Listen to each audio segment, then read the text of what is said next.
Popcorn World.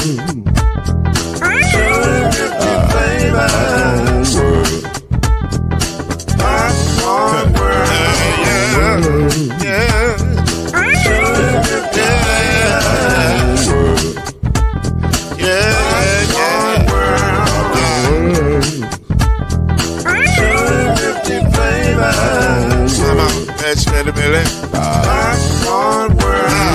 Can I make you groove now? Yes, I can. So you can get this groove in the back of a can. I can make it round the world with the holes in your hand. Popcorn World. 250 flavors gonna make you smile. 250 flavors gonna make you smile. 250 flavors gonna make you smile. I said popcorn make you smile. Ah. Popcorn World. Popcorn World. Popcorn World. It's a popcorn world. It's a popcorn world.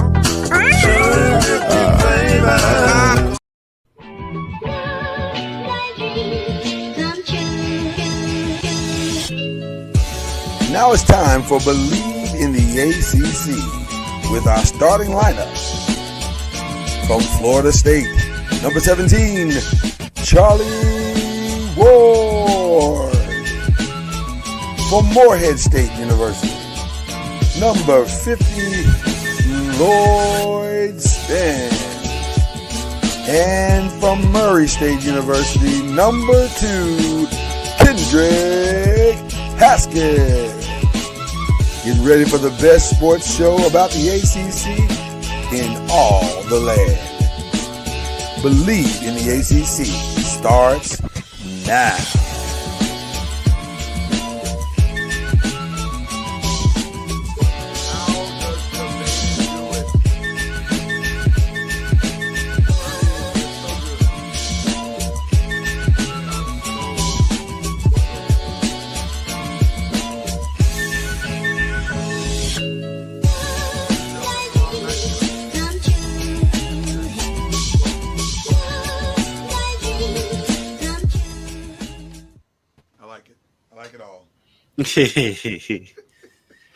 Love that open. Oh man, I do. I love the whistle. The whistle's catchy. You know what I'm saying? Shout out to the band one more time. Yes, the in-house band of ours. In-house band of ours. You know, doing their thing. This looks oddly familiar, like we've done it before. Anyway, today's show is Believe in the ACC. It's Believe in the ACC. Usually Charlie Ward would be joining us. He is traveling today. But you still got Kendrick Haskins. You still got Lloyd Spence. We're still here. We're still going to have a good time. You're going to have a good time. If you are in the Kentucky, Tennessee, or Arkansas area, you have gone through a tremendous storm situation. So hopefully you and your family are safe today and doing well. It's still raining here. I don't know what it's doing in Kentucky, but it's still raining here too. Yeah, so this is a nice way to start the day. You know what I'm saying? It's raining. You can't do nothing anyway. You might as well just enjoy your work or enjoy being at home or wherever you are today. Just sit back and relax and enjoy this show. So, Believe the ACC. We're here. We're going to get you caught up on all ACC news or as much as we want to talk about. And then we may talk about something else. That's what we do here. We have fun. We have a good time. It's a podcast. Sit back and enjoy it. So, the first thing that we want to talk about is probably the biggest story in the ACC. And here's the irony of it. It's amazing that women's sports has now gotten to the place where they can dominate the headlines. It is very, very true that right now the fallout from Olivia Miles deciding that she's going to transfer from Notre Dame is that and Duke being in the Final Four are the two biggest stories going on in the ACC. So let's start with the transfer, which seemingly kind of, if you listen to Olivia, apparently she's a pretty honest person because she's been kind of hinting that there was a possibility. If you listen to some of her interviews, she said, I don't know. I may wake up and decide I'm coming back. And everybody's like, nah, you're going to be like the number 2 pick in the WNBA draft. But here's the reality that everyone is now faced to understand with this decision. And this is harsh, but it's true. For a woman in women's basketball, going to the WNBA is a pay cut. Mm-hmm. It is a pay cut now. Angel Reese, pay cut. Caitlin Clark, pay cut. Paige Beckers will be a pay cut. Flage Johnson, if she decides, now she has not officially decided one way or the other, but whenever she decides, she knows it's a pay cut. Now, the endorsements will offset some of that. Yes. But here's the other side of that. In order to get the endorsement number that you need, probably more advantageous to stay as long as you can in college to get your profile up, or as we like to say in the business, your Q score. So I think you're about to see a new normal until the WNBA can get their base numbers up, and they're about to go into a collective bargain agreement. I think this year. I think this summer. Yeah. Or this fall, rather, whenever. I think so. Yeah. Yeah. This year, sometime this year. Right. So until they can get that number up, this is going to be the new normal. You're going to see more and more young ladies. Lauren Betts already decided, I'm coming back. Doesn't matter if I win a championship or not. I'm coming back. Now, part of that's because her sister's coming. But still, that's a pay cut. It's a massive pay cut for her at UCLA. Her sister's a supremely talented young lady, too. That girl can hoop. Listen. Keep your eyes on UCLA. Yeah. Yeah, she can hoop. But your thoughts on Olivia Miles coming or transferring, and a prediction as to where you think she might go. Well, my prediction where she might go is somewhere in the SEC or the Big Ten, because that's where most of the money is. Where the money is, yeah. And then it's just a bad predicament for the WNBA, because as much as their popularity has grown, the business is still losing money. They still lost $40 million last year. So if you're not turning a profit, how are you going to increase the wages? I don't know how you do that. So, and really, it comes down to asking the NBA for even more money, because that's the only way you're going to get it, because you're not generating money. And so it's just all business at this point. And, do they deserve more money? Yeah, but where's the money supposed to come from? It's not just going to. By the way, before you finish, did everything right last year. There's nothing they did wrong. They featured their stars, Caitlin Clark and Angel Reese. They featured the Las Vegas Aces, who were the best team, or the most popular team. The New York Market team, who ended up winning the championship. They were on a lot. I can't think of one thing from a presentation perspective that they did wrong, and still lost $40 million. Right. I mean, it's just a slow process. It's a slow build. I mean, at the end of the day, the league is only 30-something years old, so that's still relatively young.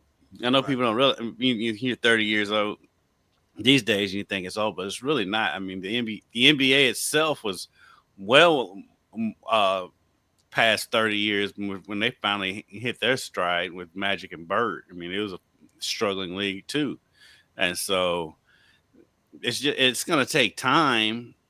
And I know people don't really believe in time these days and being patient, but it's going to take time. And until basically these young women in the WNBA now, they're still paving the way for another generation, and to be honest, and probably another generation before they getting, probably what they deserve. But I mean, that's just the way it is until the league starts making money. There's not really much negotiating that can really go on. They need to expand, and they are slowly but surely. But I mean, until they expand and start making more money, then it kind of is what it is. If you were comparing the leagues, the WNBA to the NBA, the WNBA is now at the Magic Bird stage of its growth. If you understand what I'm saying. So Reese is arguably that Magic character, Caitlin being the Bird character. And I hate to make it white and black, but that's probably that's what it is. Right. So they have not found their Jordan yet. That could be Juju. It's possible. Mhm. It could be Paige Beckers. Paige possible. Beckers. Right. But they need their Jordan. They're missing their Jordan. Mm-hmm. And once they get their Jordan, then maybe the league can then take off, like, and those salaries can increase and whatever. But they're in a good place. They're in a very, very good place. Now, And to get perspective on timing real quick, yeah, the NBA got this Jordan 6 years after they first got Bird Magic. So again, right. you're gonna have to be patient. And that's Jordan's rookie season. He didn't really, and he broke his foot, so he didn't really take off to the next season. And so, if the timelines are similar, they still got another 6 or 7 years before they get there. And to you continue in this analogy, they need Bird and Magic to play. So if you look at the Indiana Fever, they've gotten, if you look at the roster, it's gotten tremendously better. So they should be very competitive this year. Now, the Chicago Sky, I don't know. Honestly don't know, because they fired their coach. They made they have a good team, but they did fire their coach, and we don't know what they're going to look like. But it would behoove, I love behoove, I don't know why I love that word, but it would behoove them to get the Chicago Sky, either to get the Chicago Sky in a good place, or to get Angel Reese on a more competitive team so that they can make that transition and get them into a final somehow together. I think part of it too, and I'm just gonna be honest. Angel's Q rating's not very good. She doesn't help herself, and she needs to get better. I mean, well, she's been working out with Lisa Leslie. She's been working out with Lisa Leslie, and hopefully that will translate. Because the shots, I mean, the layups she missed are bad. Right. Like, you're too good of a player to be this bad of a finisher around the rim. Absolutely. So her product itself has got to get better. And plus, like I saying, she's like she says some things sometimes, and I know she's young, and it's just like, hold on, sis. Well, let's reel that in a little bit. That doesn't bother me as much as the play. The play bothers me more. I'm saying with the play bothers me more. Like, if you're gonna be Magic, you got to be Magic. You gotta take your game to the next level. But we'll see. We'll see how it goes. She's working hard. I'll give her credit for that. Yeah, because working hard. Because the way it is now, when Juju finally does come to the league, which probably still gonna at this point, it's probably going to be another 3 years. Right.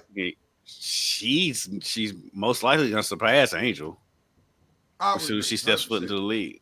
And so 100%. Angel's got to improve her game. And Juju could theoretically be the Jordan that the league needs. Yeah. She can ball. So we'll see. But Olivia Miles transferring is a massive, massive thing. She was going to be in all, if you look at all the pre-draft stuff before she made the announcement, it was Paige Beckers and Olivia Miles. They were the 1 and 2 of the draft, and I didn't see anything that was any different. And so now a lot of players are going to benefit because we don't know who the number 2 is going to be. Like I don't know. Honestly, I can't think of who it would be at this point. So I'm curious to know. You said SEC, Big Ten. No possible way she ends up on an ACC team? It's possible. Somebody cut the check. I'm just saying. Well, the check will be a part of it for sure. Yeah, and so it depends on the NIL situations. It feels like in the ACC, Notre Dame probably has the most money. You would think. I maybe NC State, because they seem to have taken a real investment into women's college basketball. She'd be basketball wise and style wise, she'd be a great fit at Louisville. I just don't know if they have the NIL money to pull it off. Right. And then outside of that,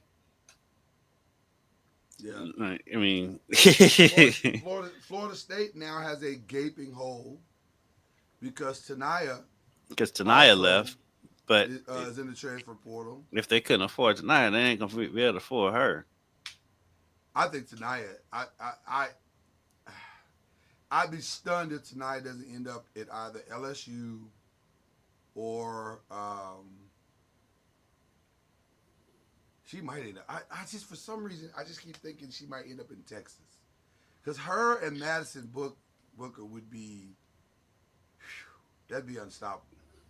And with her, I wouldn't totally rule her out for Louisville because Jeff's taken Florida State players in the past.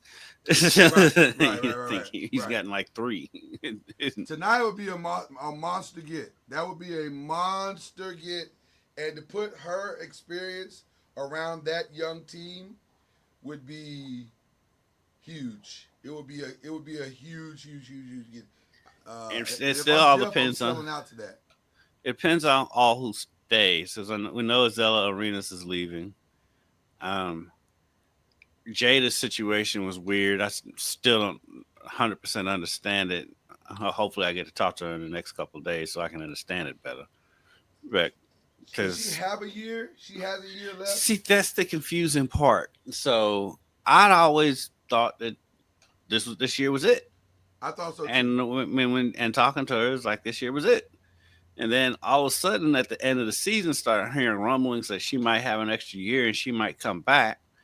Well, I saw Jada like once since then, and that was at their Selection Sunday thing, so I didn't really get a chance to talk to her. And then she gave chit chat, hey, that type of deal. But and I've texted her. I texted her after that TCU game, and just congratulations, and text back thank you. So, but like we haven't really had a chance to talk, and so I was under the assumption she was done. Well, then last night she declares for the WNBA draft on Instagram. Oh, and, okay.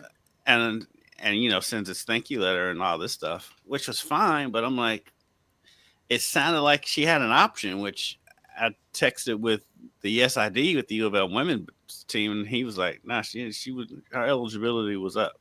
And I was like, "So I don't know." Yeah, okay. Either way, Jada's gonna be in the WNBA draft. Gotcha. And we wish her well. We're big Jada fans here, so. But yeah, so that gets us back to if Tanaya is available, that would be I would have to believe Jeff has her on his radar. And that would be a massive get.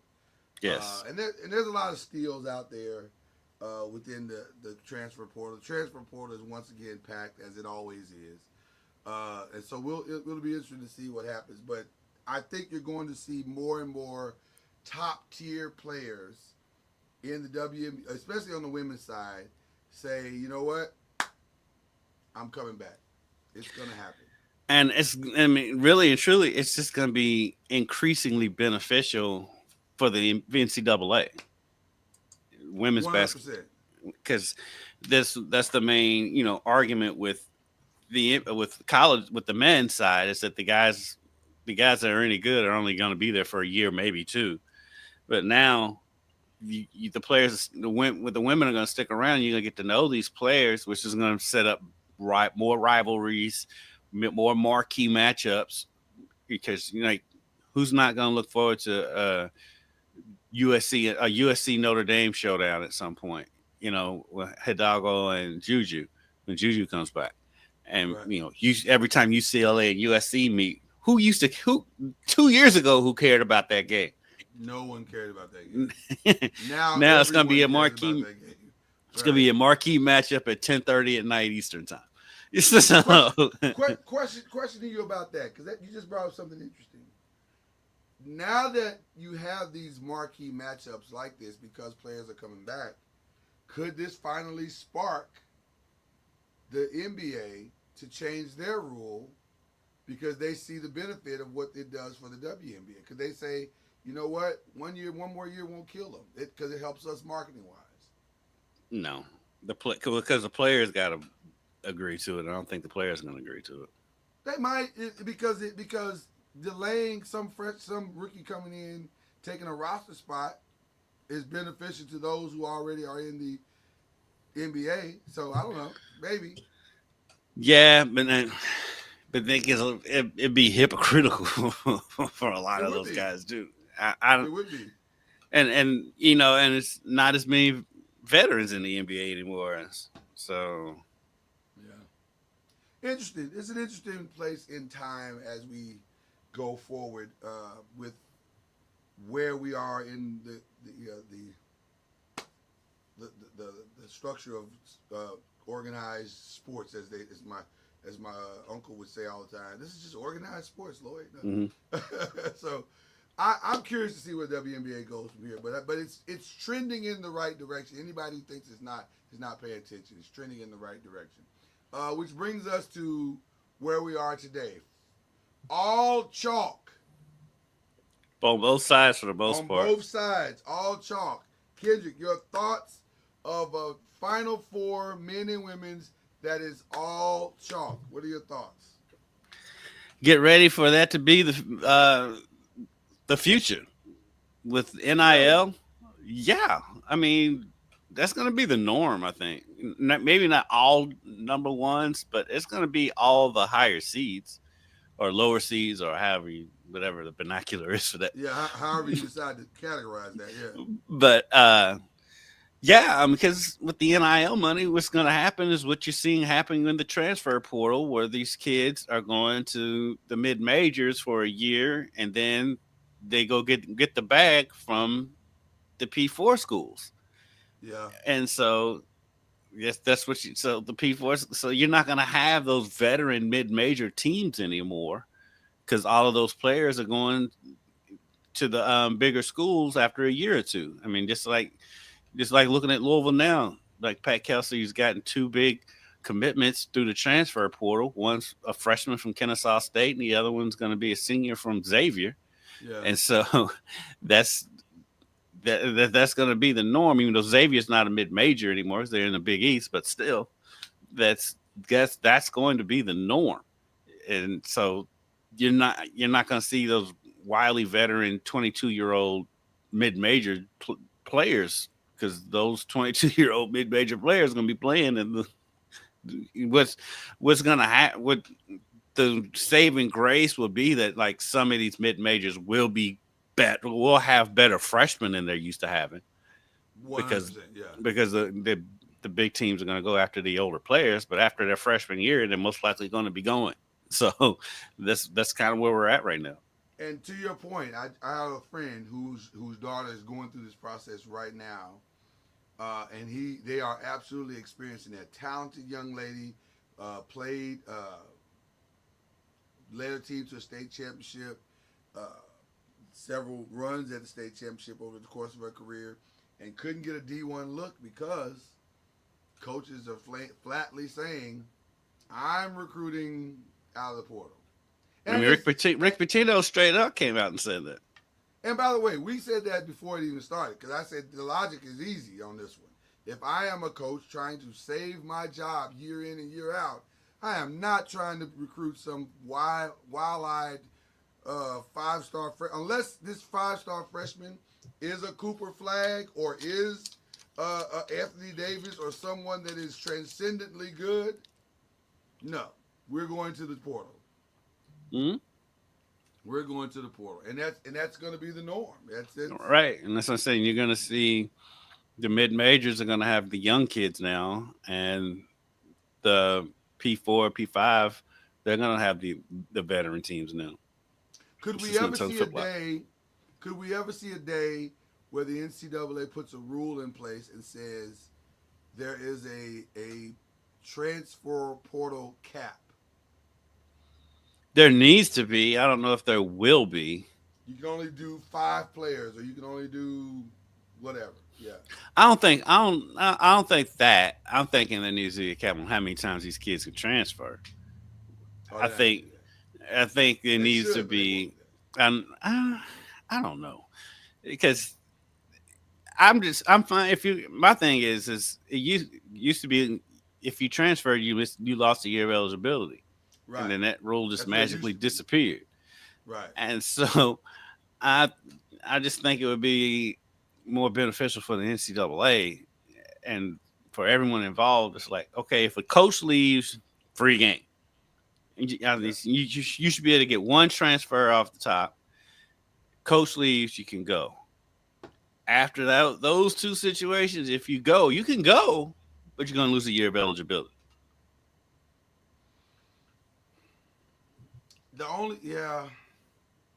So I don't know if it bothers me as much as it bothers others. How many times a kid will transfer? It's dumb in my opinion to transfer as much because I don't think you're helping yourself as much as you think you are. There are rare cases where you do help yourself, i.e. Cam Ward, but for the most part, most of the kids who are doing these multiple transfers are making their situations harder because they're not building any consistency and they're not, you're learning so many different systems that nobody can really understand who you are. So it's right, especially when you think about quarterbacks. Right, exactly. Like DJ Uiagalelei benefited in no way. You just wanted to say his name. No, I didn't. Honestly, no. It had nothing to do with it because reality is, if you look at his journey, he's not even being considered. I don't even know if people know that he's eligible to be drafted. Forget where he'll be taken in the draft. He won't be taken in the draft. He will be UDFI, and even then, he may not get an invitation. So all the transferring that he did benefited him in no way possible. It didn't help him at all. So that's the other side of the transfer portal that is not being talked about enough. And so I don't know. Pastor Corey says, say his name 3 times fast. I don't know if I can do that, Pastor. I don't think DJ can do it 3 times fast. I'm not sure DJ can do it 3. Yeah. But it's I just don't think it's a way to for him to benefit from. I don't think you benefit from multiple transfers or 3 transfers. Like that kid's got 3 transfers, and it's not. But then there's others that it does work out for. Because Tyler Shuck, he went to what, 3? He went to 3. He may have even been 4. Right. That's 3 schools for sure. Cam Ward. Right. Cam Ward was at 3 different schools. And so it at the end of the day, it does come back to the player. Goes back to the player. And so you gotta make the best out of your situation. I mean, look at Haley Van Lith. Haley Van Lith is on her 3rd team, and she's increased her draft stock incredibly over her tournament. I think she has finally made herself draftable. Now, will she be first round? Maybe now, because you know what? That's one of the people that will benefit from the Olivia Miles departure or her decision, because everyone that you think may be better than Haley Van Lith will now move up, which probably creates a space for Haley Van Lith. Maybe late first round, maybe early second, maybe. I think Haley's gonna. I think she's gonna be at least mid first round. You think so? Yeah. I don't know, man. Her size is the one that makes me go. She's not that small. Small enough. She's taller than Hannah Hidalgo. Yeah, but she don't shoot like Hannah Hidalgo. Shooting wise, she might. And scoring wise, no. Good. Right. But she shoots every bit as good as Hannah Hidalgo. Well, she would have to show that. She's going to have to show that in a pre-draft camp or what she did was show her point guard skills more at TCU, and she set career highs. She had set career highs in assists. Well, I don't know if she'll admit it or not. Her first mistake was leaving Louisville, because and that's why I'm not even necessarily leaving Louisville, but going to LSU with a loaded roster where she was not going to be used the way she wanted to be used. Yeah, but like what she left Louisville for, she would have gotten that. Because you look at that team that Louisville had last year, Haley by far would have been the point guard. And so that it was a mistake leaving Louisville, but she redeemed herself in her year at TCU, and I do think she'll be at least a mid-level pick in the WNBA draft. I also got to figure you also got to factor in the marketing part. She's super marketable. For marketing, she's I just look at her skill and go, okay, where does she fit and with who? It's got to be the right situation, and she's not a starter. She's not a day one starter on any team in the WNBA right now.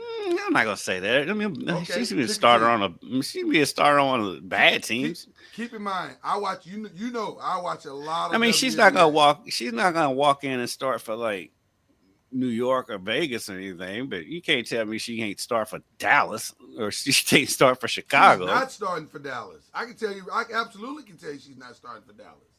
100%. You think she's playing next to Agumawale?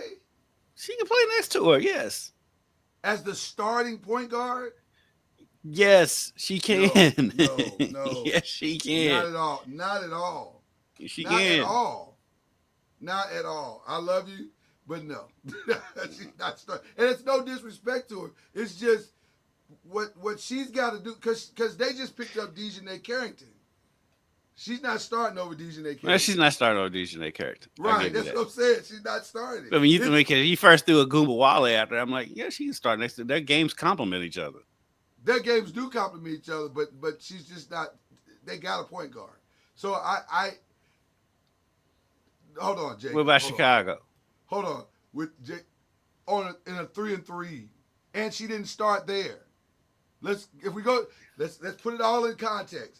Yeah, she won an Olympic medal, but she didn't start on the 3-3 team. So she started a couple of games. I mean, they rotated the starters though. Okay, I'm just saying it's not. Hey, if you put her in 3-on-3, she's won multiple medals in 3-on-3. now in Unrivaled. Yeah, Unrivaled, she's gonna be the MVP. She'll be the MVP, 100%. She's got that experience.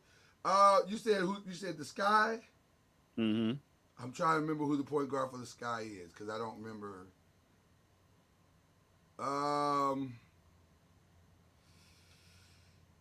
Kennedy Carter. Yeah. Yeah. Yes. Well, you know what? Maybe, because Courtney Vandersloot is older, and she's coming to the end of her career, so it's possible. And I will throw one. I said the Fever, her and Caitlin Clark could be a good backcourt together. I mean, well, I'll say this. They definitely would be the most popular. But I would hate that, though. Can I just tell you, I would hate that, because that plays into every possible stereotype you can think of. I mean, who would she be replacing? She'd be replacing Jaylen Brown, I guess, or Lexi Hall. I don't think she could start over Kelsey Mitchell. I don't know. They could go spot. They could go to a 3-guard offense. I mean, I think her and Caitlin Clark could definitely. I mean, in the trash talking between those two to the others, and there would be fights. But her game would translate with Caitlin Clark. I mean, and they grew up playing with each other. I tell you what, they got a nice veteran mix now, with DeWanna Bonner, with Sydney Colson there now, Natasha Howard. They got a nice little veteran mix going. So this, I don't know. She'll find a roster spot. We do know that. Where, I don't know. I honestly don't know. But I think it's going to be late first, early second. I just don't see. I don't see how she's gonna.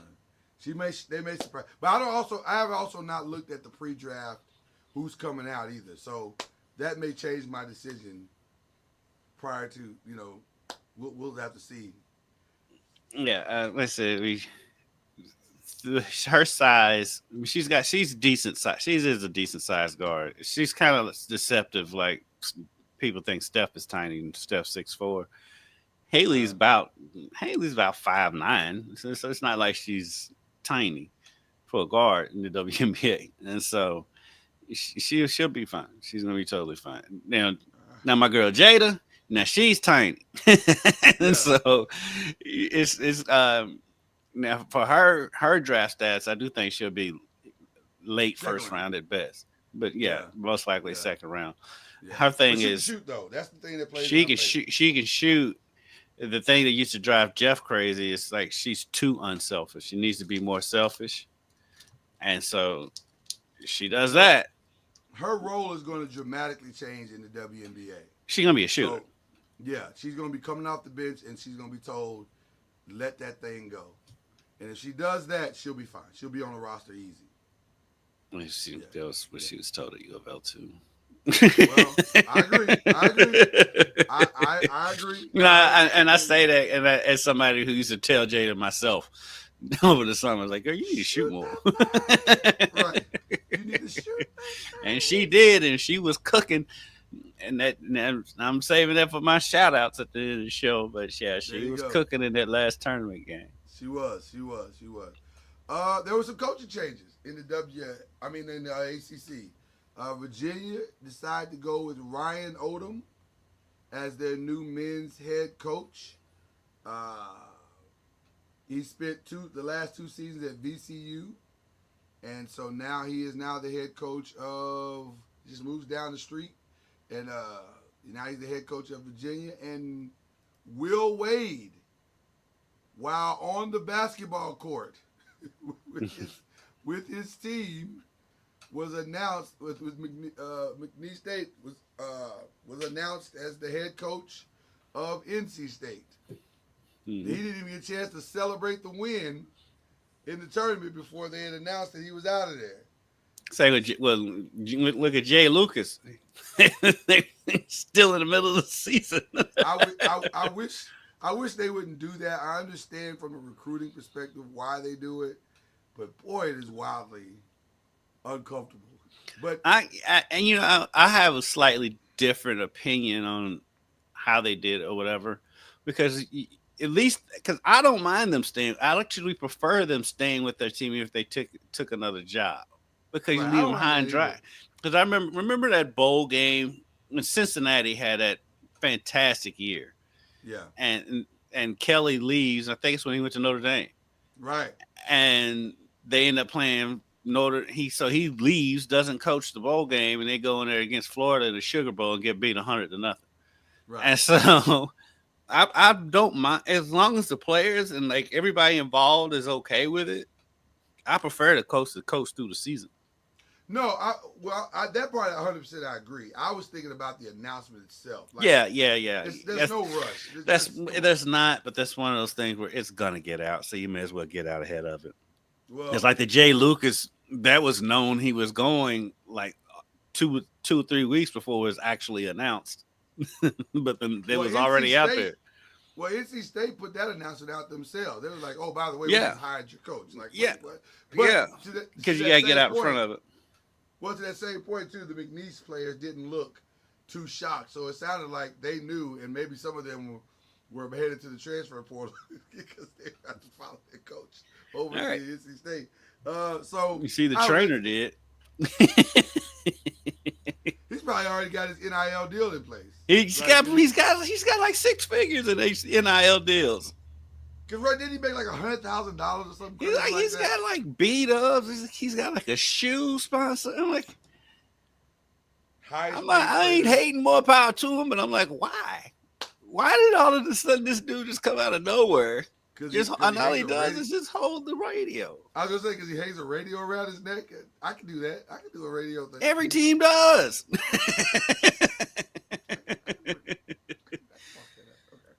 I'm just saying, I'm not. I ain't hating. Go get your money, bro.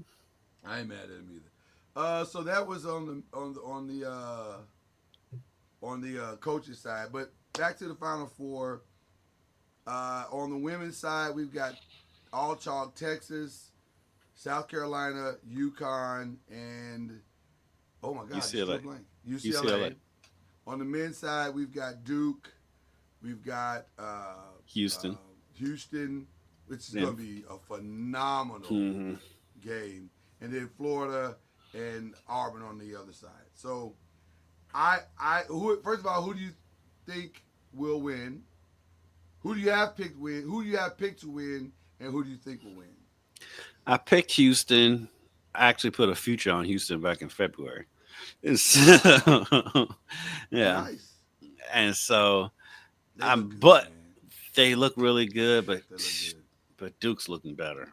Out of the They do. four, They do. They Duke do. has played the best out of the four. Out of the four that's remaining, Florida's played very well too. Auburn's come in. Auburn's playing. I mean, they're all playing well. I just feel like Duke is playing the best out of the four. I'll be glad when my man Malawak starts getting more attention because as great as Cooper Flag is, and I'm not taking anything from Cooper Flag. I've been a fan of Cooper Flag since he first popped on the scene last year. That team goes with Malawak. Yes. Because Cooper Flag's gonna do what he does, but Malawak, defensive, he's he's got to be one of the best defensive players left in the tournament. Yeah. He blocks shots. He's a constant lob threat.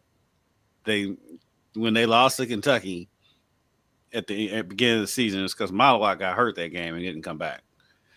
And when Cooper Flag went out, Malawak pretty much, him and Proctor pretty much carried that team on their shoulders. And Malawak was a constant. He was an issue for Louisville when they played in the ACC championship game. And I think he's going to be. I think he could be the determining factor in them if messing up my future and knocking off Houston in the Final Four. So from a team perspective, the crazy part to me is that the two best teams going into this weekend are Duke and Houston. Like, they've played far away, in my opinion, better than anybody has. Houston, the thing that, now here's the irony, because I said this a few weeks back, and now it's coming to bite me in the behind. I said I didn't think a singular player-led team could win a title. And I still don't know if that's true, except that Duke is not a singularly led team anymore. They're covered that way, but they're not. Right, they're not playing that way anymore. But all of a sudden, they look like a complete package. And Proctor's been amazing in the tournament too. He's been outstanding. He's outstanding. So they look the best. The irony is the best thing that ever happened to them was Cooper Flag going down in the ACC tournament because it raised everybody else's play level and thought process. Like, oh, we're a good team. It's almost like it was a revelation to them. We're actually a really good team. So now they're playing like a really good team.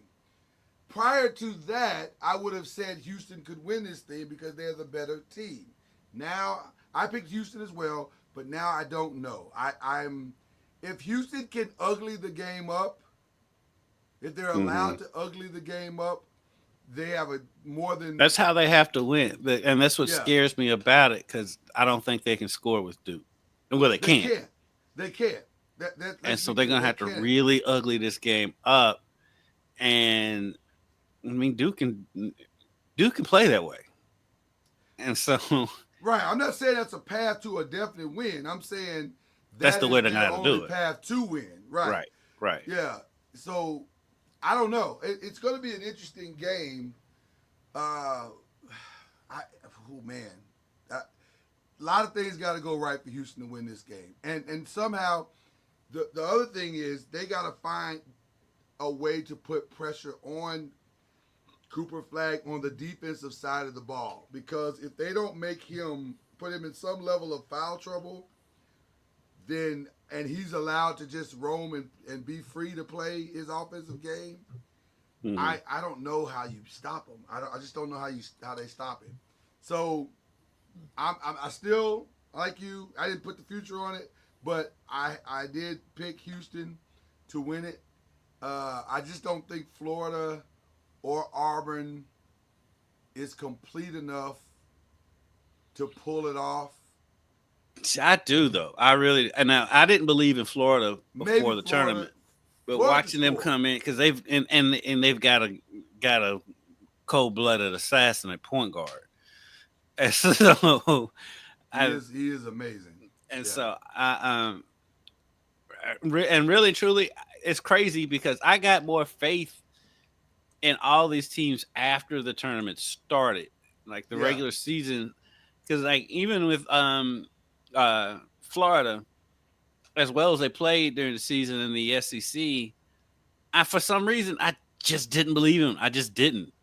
And like now, Yeah. since the tournament started and been watching them, I have become a believer in Florida. And so they're Plus going to be a Clayton. team, yeah, because of Clayton. Clayton is He, amazing. I mean, like I said, he is an assassin.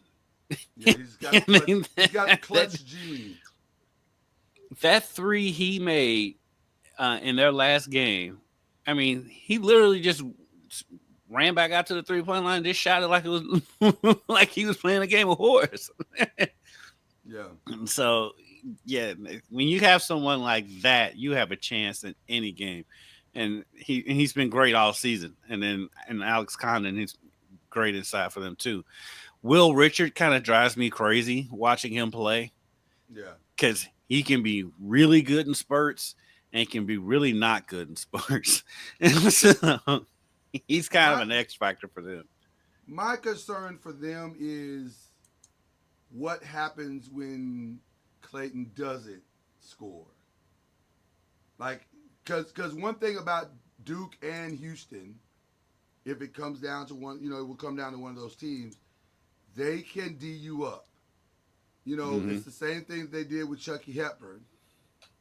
When I can lock you down, your best player down, can your other guys step up and make those shots?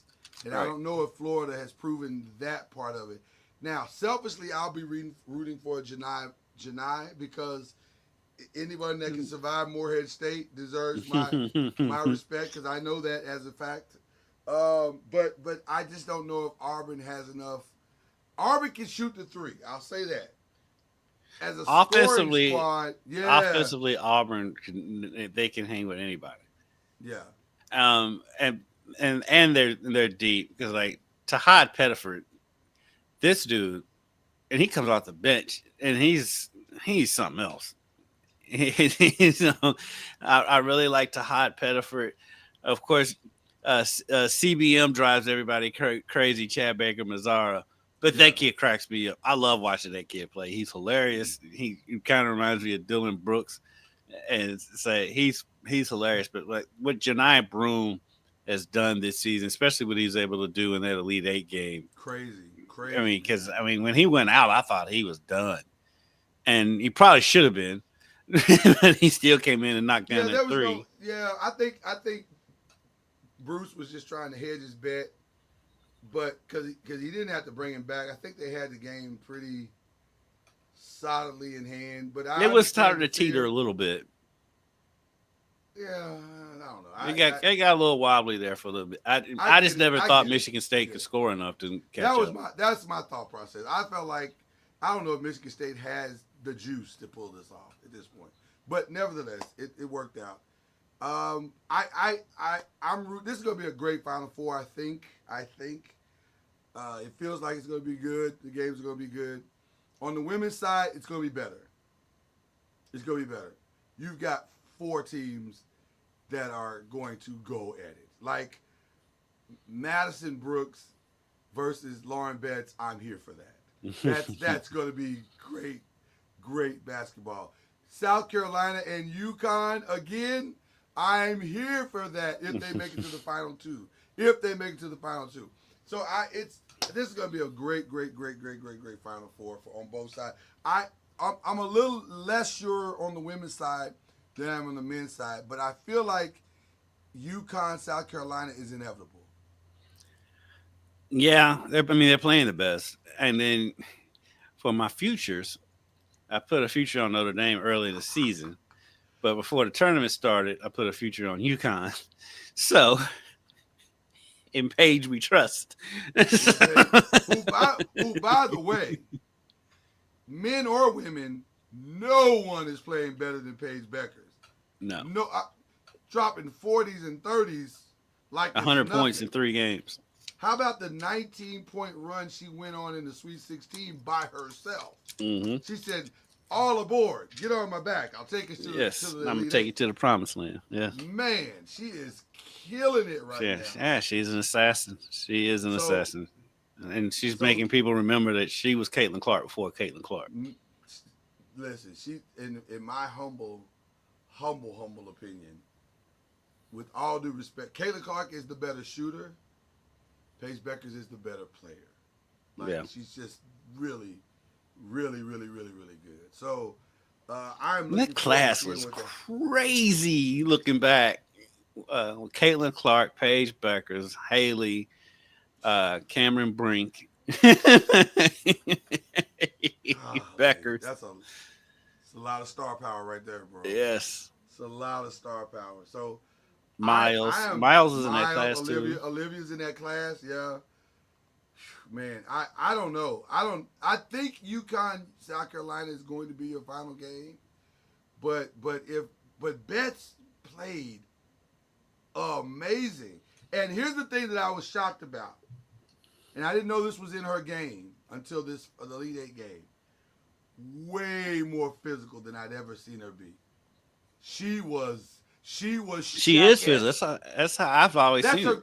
And that's all I've ever said. I'm like, she doesn't have a lot of athleticism. So she's got to bully. She's got to be the bully. Right, she's gonna But be she bully was- ball. In that Elite Eight game, she was the bully. Mm-hmm. She was the bully. So if she could, now I don't know if she could do that against, they play, I forget out all. The final game. UCLA, I think they play UConn, right? I think they play UConn. I don't know if she can do that against UConn, but it'll be interesting. It will be interesting. I don't know. I'm very surprised to see. Yeah, it's what's gonna UCLA, happen. UConn. Yeah. They're the South Carolina, Texas is the 7:00 game tomorrow, and then UCLA, UConn is after that. I'm still gonna go UConn, South Carolina. I just think Paige is not going to let them lose that game. Yeah, but I can see Texas pulling off the upset. Oh, listen. The one team that South Carolina did not want to see is Texas, because South Carolina does not have an answer for Madison Booker. Right. They don't have an answer for that. So they're going to have to try to run Texas. And Texas' size is a problem. It is a problem for South Carolina. So can they And this South Carolina team is not as physical as they have been in the past. They are not. They got to run. South Carolina is going to have, in order to win this game, they're going to have to run, and try to get those bigs tired and beat them in transition. Because if it comes down to a half-court game, I don't know how South Carolina wins that game. I mean, you're right. I mean, But it's Don. Though. yeah. So that's why I'm betting on South Carolina. It's Don, and Don is maybe, other than Gino, Don may be the smartest women's coach in women's basketball, in all of basketball. So, I don't know. It's gonna be a fun weekend. That's all I know. So that all goes down tomorrow for the women's, on the women's side. On the men's side, starts Saturday. Should be a fun weekend. Okay. Do I have anything else that we want to talk about? Is there anything else we want to discuss? I cannot wait till the draft is here. We need to move this along. I wish the draft was the weekend after the tournament so we could get this over with. No. I'm so sick of them talking about what my Giants are going to do. The Giants are finally in a position where they're going to be fine. They cannot mess this pick up. For the first time in a long time, they can't mess this first pick up. I have faith that they will.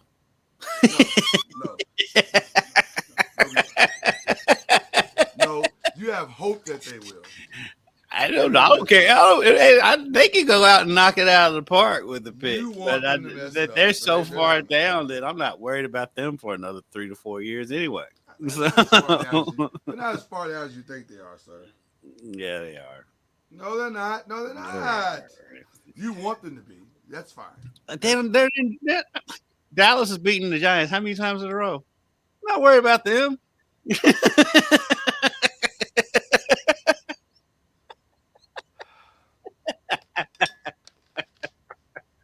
And how many quarterbacks have we had in those wins? Hey, look, your roster construction is not my fault. That's the point I'm making.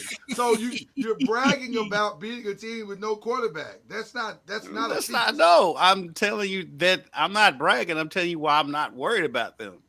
You literally just brought it up. We do this all the time, ladies and gentlemen. We do this all the time. You brought up the Giants. No, you brought up the wins. Don't even try to change the narrative. I brought up the wins to tell you I'm not worried about you. I'm worried about the Eagles I'm worried about the Eagles in Washington. I ain't worried about y'all. You will soon be worrying about us as well. We're You've been telling me that for how long? I haven't been telling you that. Not in the Daniel Jones. I couldn't tell you that in the Daniel Jones. Listen, I couldn't tell you that in the Daniel Jones era. Lloyd, you would talk yourself into Daniel Jones. You would talk yourself into him year in and year out. As a fan, you have to. You have to give yourself some measure of hope. But I realistically, like I know going into every one of those games that we're going to lose them, so it's not a problem. But I think we're heading in the right direction now. So we'll see. I don't think they can mess this pick up. It's either going to be Travis Hunter, which makes sense, or it's probably going to be Shedeur Sanders. They want Shedeur. So we'll see. But anyway, aside from all that, I just wish they would get past it. Real quick, just for the fun of it, because we do another little podcast called Press and Pros, talks NBA. You might like it. Tune in for it. AD played great last night. Mm-hmm. Good game winner. Not sure why they're pushing him so hard to do this, but okay. They're making a playoff push. I mean, that's what they're doing. Okay. I mean, they are. Technically, that's what they're doing. I don't know why, but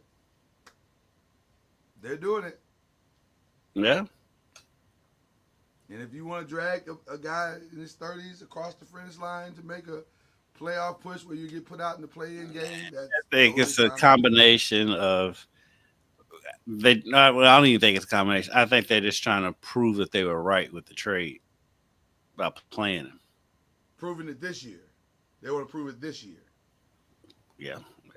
I'm not saying that it's the right thing to do. I'm saying that's I think what they're doing. I'm just saying you want to prove it this year with no Kyrie. I'm just saying that's what it feels like that they're doing. Well, all I know in my opinion, I think you sit them and get a good draft pick. But all I know is that Nico Harrison is a fine human being. He's a pillar among men. Man, Nico Harris was a fall guy in that whole situation.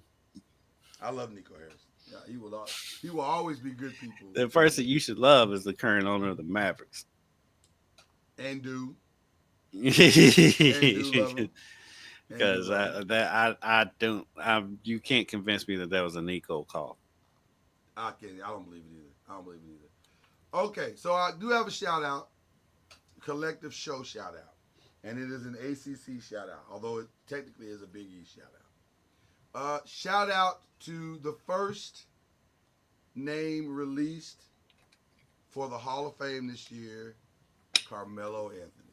Yes. Well deserved, though I do have a question for you. Well deserved, definitely first ballot, but I do have a question for you. What will you remember Carmelo Anthony's NBA career as?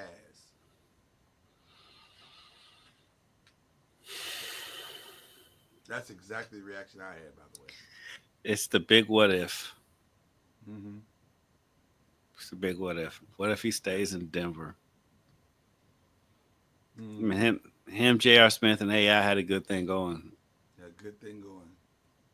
A Western Conference final, right? At least Yeah, I one. believe so. Yeah, yeah. It's a big what if. It's like, and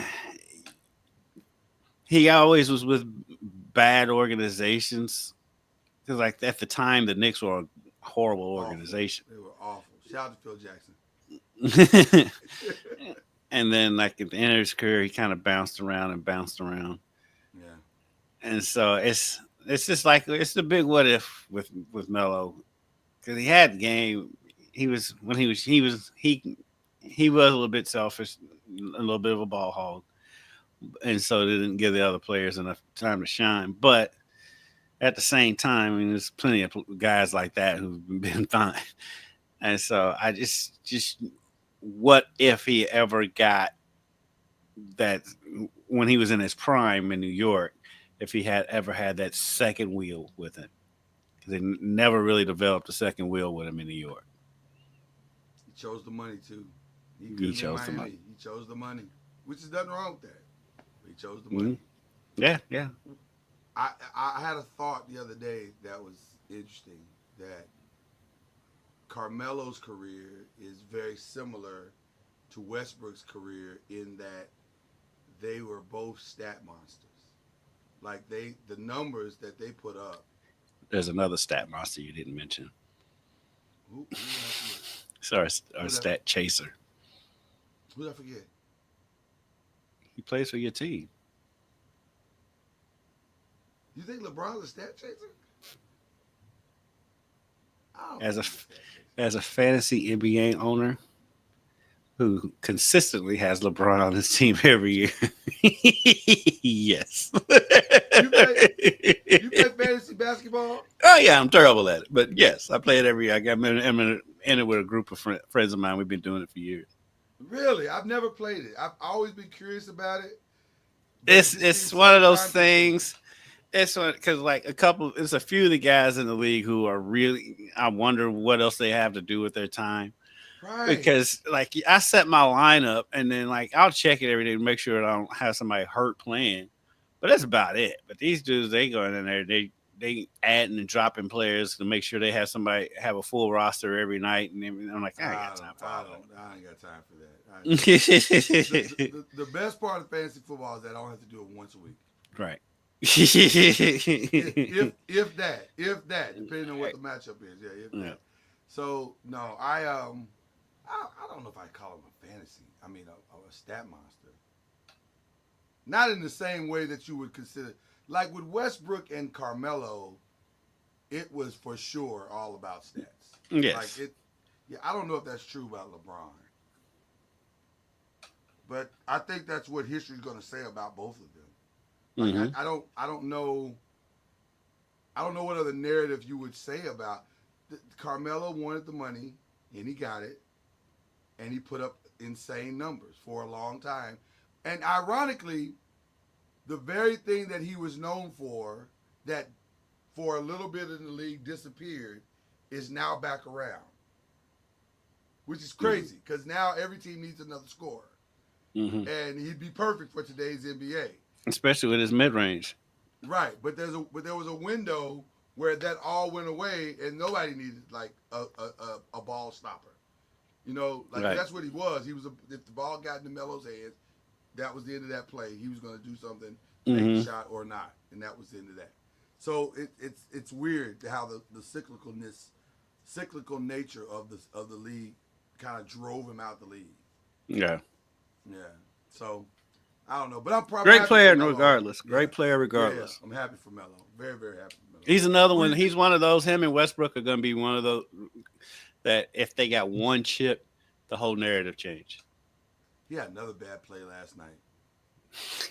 Jesus, so bad. At the end of the first half of the Spurs game. Did they end up losing that game? Because I know they were down big. Yeah, they ended Why up did they lose that at game home to the Spurs? Back-to-back. It's got to be the back-to-back. That's the only thing I think of, the back-to-back. Yeah. And that game did go into double overtime. Yeah, the night before. So. But it was a bad man. They threw the ball into him. he turned to dribble down the court, tried to dribble past two guys. They picked him clean, got the layup. I was like, oh, Russ, Russ. Talk about a bad couple of days for a brother. Yeah. Just bad. Anyway, so that's a collective shout out to Carmelo. Well deserved. Well deserved. Do you have any other shout outs, my good man? I got two. All right. One's ACC and one is a high school. And we touched on the ACC one. My girl Jada Curry, shout out to her, declaring for the WNBA draft, and shout out to her going off of 41 points, even though ESPN didn't feel the need to even say her name in the game because they were so locked in with their Haley Van Lith narrative. Right. She's getting revenge on her old team. Like they didn't part on bad ways. It wasn't like that. And so in their zest to cover it that way, they just don't even mention that the girl on the other team had 41 points and Haley had 16. Haley had 16 and 10. She had a good game, but the other girl had 41 points. So shout out to my girl Jada. And then also shout out to Jeffersonville High School and their head coach, Sharon Wilkerson. The Jeff Red Devils beat an undefeated Fishers team in overtime to win the 4A state championship in Indiana. Wow. The last time they won the state championship was in 1993, and their star player was Sharon Wilkerson. So I remember that team. Yeah, and so to come back and lead his alma mater to another state championship as the head coach, that's an unbelievable feat. And so shout out to Jeff High School and Sharon Wilkerson. Talk about a full circle moment. Jeez. No kidding. Doesn't get much better than that, does it? No. In your career with the state championship. That's not bad. That's not a bad way to do it. He's still young. That was in '93, so he's the same age as me. So even bigger shout out. That's pretty impressive. That's pretty impressive. I want to give a shout out to again, and I've kind of been on this tour, and we're planning something here soon to celebrate one of my guys. Noise Media, as a literal company, actually started when Kendrick and I met 10, 15 years ago, whatever it was. I don't remember. Years just run together at this point. Right. But the new alliteration of who we became actually started in 2020, and started with the planning of these podcasts and some other things that we got going on. And it started with a guy by the name of Shake Anderson.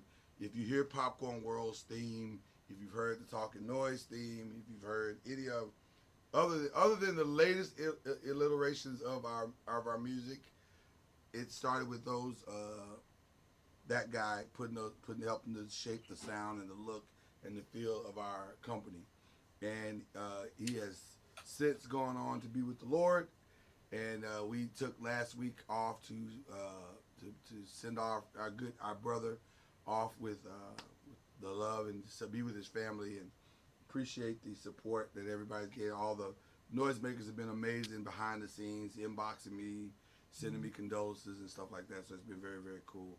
So the shout out is to the noisemakers for just supporting all of what we've tried to establish in love and relationship here with our family, little family here. And it's growing and becoming bigger and better every single day. But just want to send some love to our guy as he safely travels on his next journey into the clouds in the sky, the big man upstairs, God. He's going to be with the Lord. So I want to give a shout out to that. So yeah, that's my only shout out for today. I want to also get excited about this weekend. So guys, find you a TV, put your feet up, get you a steak or some ribs or something, and just get ready. It's gonna be a fun weekend. I can't stress that enough. Gonna be a lot of rain here. Ready to go, huh? Gonna be a lot of rain. That's another reason to get ready because it's gonna be raining the weekend. I You're not know. gonna be able to get out and do anything. I know. The only thing is, it's going to hamper the grill. Not my grill. Actually, I can still use my grill in the rain too. I'm Ain't the just grill. saying. No, the grill ain't the problem. It's the griller. If it's raining too much, I ain't going out there. I see what you're saying. That's the only thing that'll keep me from grilling is the rain. I see what you're saying. Well, listen, I'm looking forward to it this weekend and just sit back and enjoying everything. It should be a lot of fun. But there it is, people. We've given you all we can give you. Shout out again to our brother Charlie Ward.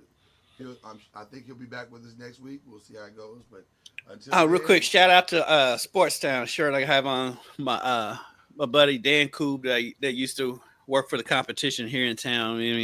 I call him my nephew. Hey, he's producing a TV show. They're going around to different towns, giving you a tour of what to do in these different sports towns, what to do before the game, after the game. If you can't go to the game, where to go watch the game at in that town. It's a really cool show. You can find it on YouTube. It's called Sportstown. The first episode they did in Lexington at a Kentucky game. They shot it last year, the last season of Calipari, which was interesting. Yeah. And so shout out to Dan. Smart concept for a show. Yeah. So shout out to Dan Koob and Sportstown. You can find it on YouTube. Awesome. Sportstown. I like it. Look at you helping small businesses. Yeah, I'm a man of the people. Yes, you are. Yes, you are. All right, people, enjoy your weekend. Have fun. This is what is this? Believe in the ACC. It looks oddly like Preston Pros. It's just so similar. It's so similar. Can't quite put my finger on it. The only difference is the theme song.